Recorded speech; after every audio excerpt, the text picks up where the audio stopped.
Dr. Payne, in March, the department released proposed rules for Stage 3 of meaningful use and the 2015 edition of the certification program for electronic health record technology. Comment period ended in May.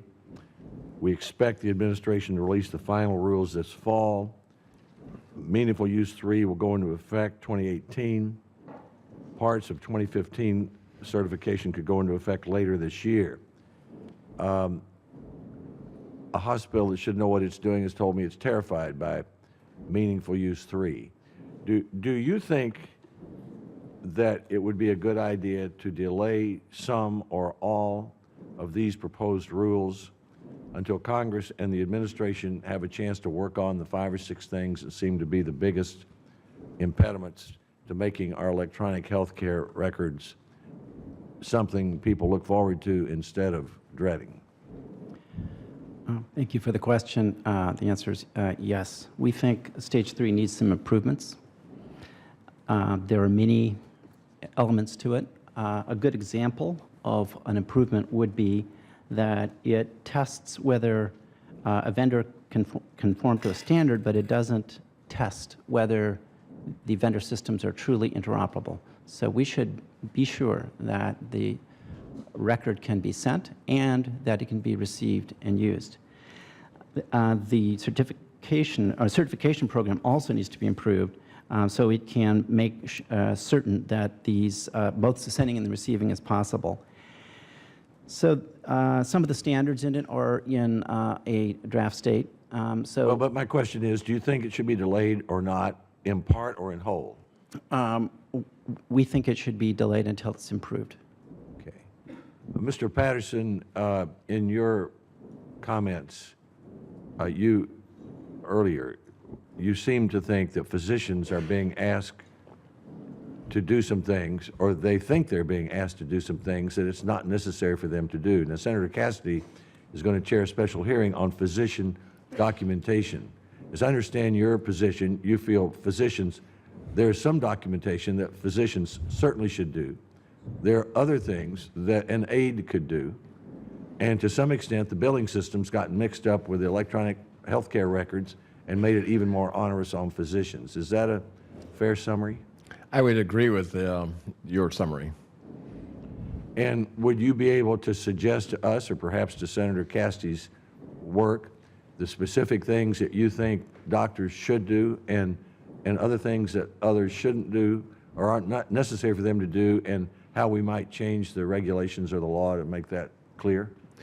Yeah, we certainly can provide some, follow-up to that in writing, but giving you an example, some meds reconciliation, I think as written, and the intent of the regulation is that the physician is to do the meds reconciliation.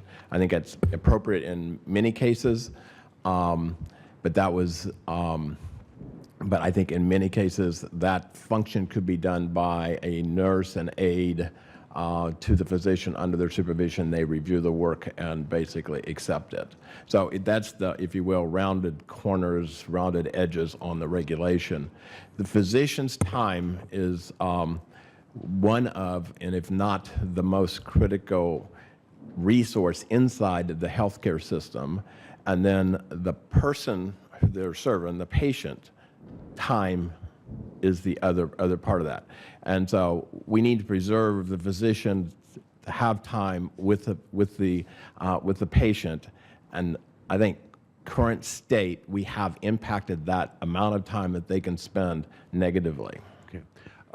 Mr. Richardville, all of you have mentioned the importance of having agreed upon standards by the various participants in healthcare as critical to enabling real interoperability, the kind of ATM card that Mr. Patterson talked about.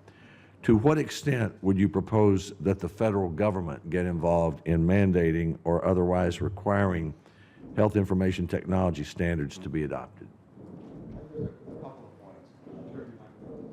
A couple of points, and thank you for the question. There are current initiatives out there today that help promote and are trying to promote some of this interoperability. Care Equality, Commonwealth, Epic Care Everywhere, Argonaut, and there are successful HIEs like But my ours. question is on standards. To what extent should the federal government get involved? Well, I think what the federal government needs to do is to come in from a governor's perspective and help define what those rules of the road are so that these organizations can all abide by those rules.